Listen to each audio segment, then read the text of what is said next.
a veces para sostener una posición, que no es el caso de hoy día, se dan argumentos, sentimientos y emociones.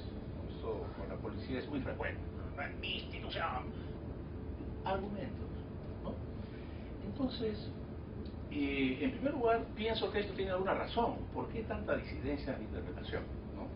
Hay la interpretación de Arequipa, de la libertad, en Arequipa también hay dos interpretaciones, en Trujillo hay dos interpretaciones. Entonces, yo creo que en primer lugar, porque hay una crisis de identidad del modelo y del sistema en el nuevo Código Procesal Penal. No estamos claros si este es un modelo acusatorio puro. Algunos quieren hacerlo puro y algunos consideran que es un acusatorio mixto, como por ejemplo uno de sus principales autores, el doctor César San Martín.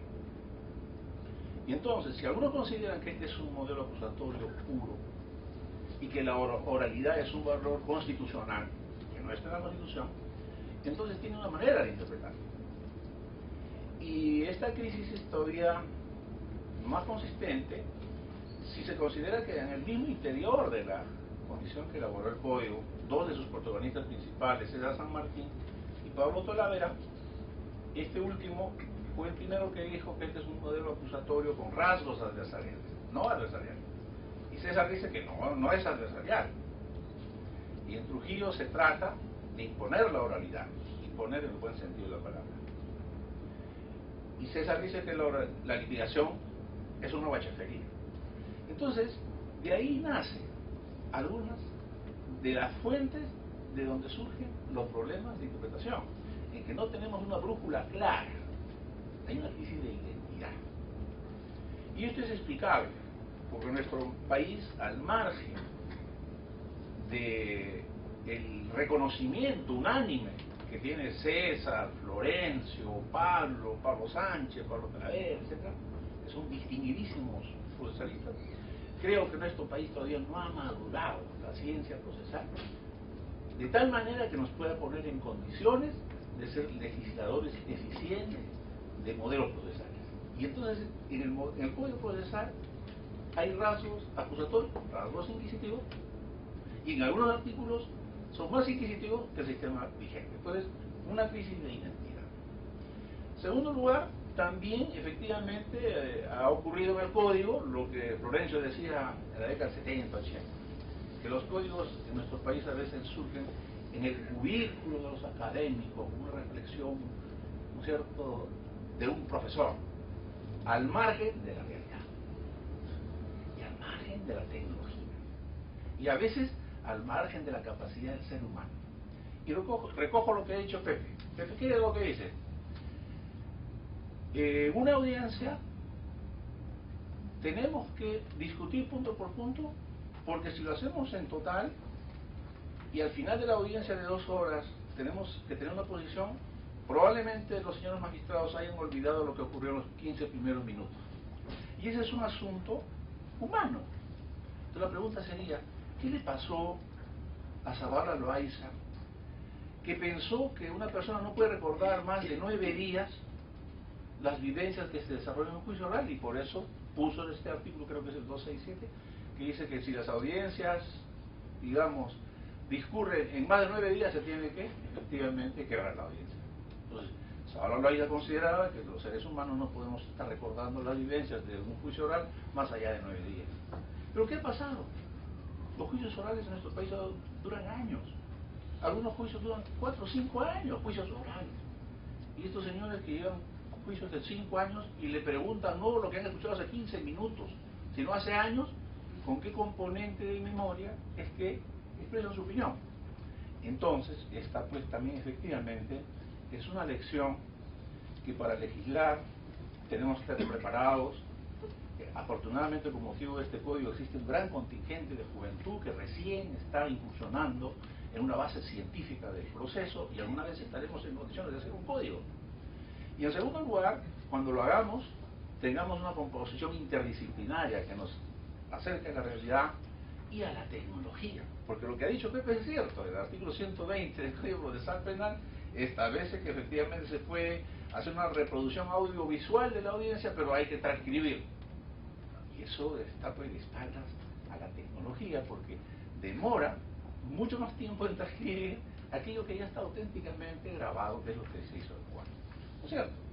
Entonces, eso de entrada, que efectivamente no se puede desconectar la solución de un problema concreto a lo que es el fundamento anterior a la tarea de legislar. Al punto concreto. Efectivamente, tal como el doctor Vázquez ha expresado, el artículo 420.5 dice que podrán concurrir, ¿cierto?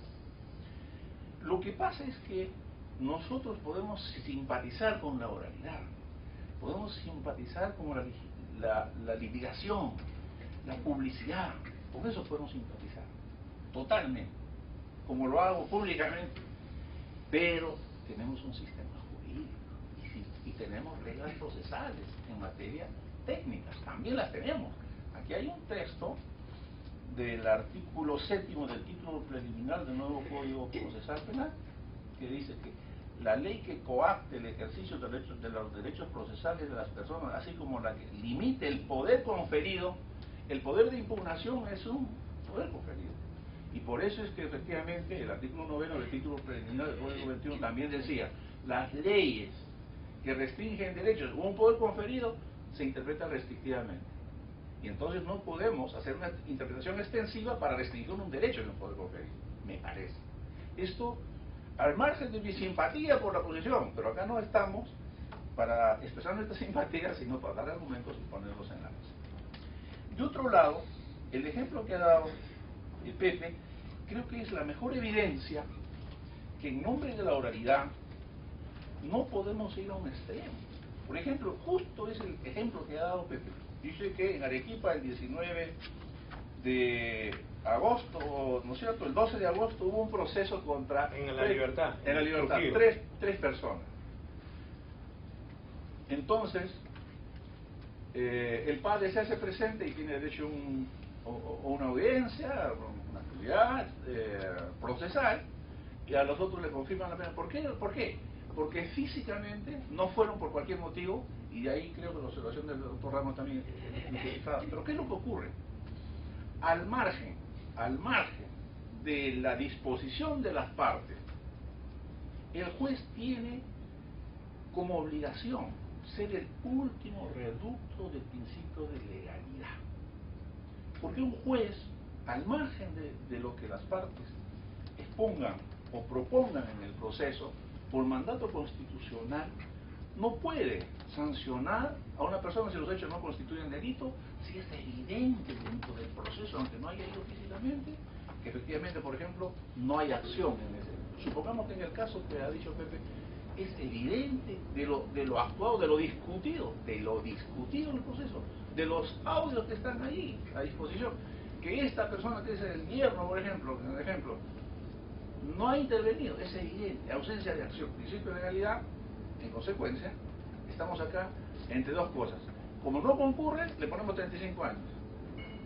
A pesar que los componentes de lo que se ha discutido, lo que tiene a la disposición, y con mi conciencia de juez dice que yo no puedo poner 35 años, ni 20, ni un año a una persona que evidentemente tengo que proteger por mi mandato después de auténtico reducto de la legalidad. Entonces, por eso a mí me parece que en este caso no debiera hacerse una interpretación extensiva para limitar el derecho de la impugnación de las partes. Gracias, doctor. Ahora nos toca dar la oportunidad al auditorio, por favor quisiéramos que levante la mano y así vamos a demostrar en forma para que se pare la persona. Si damos oportunidad al lado derecho, por favor, para ponernos en orden. Usted, doctora, ¿se puede parar, por favor? Vamos a hacerlo a capela, como se dice.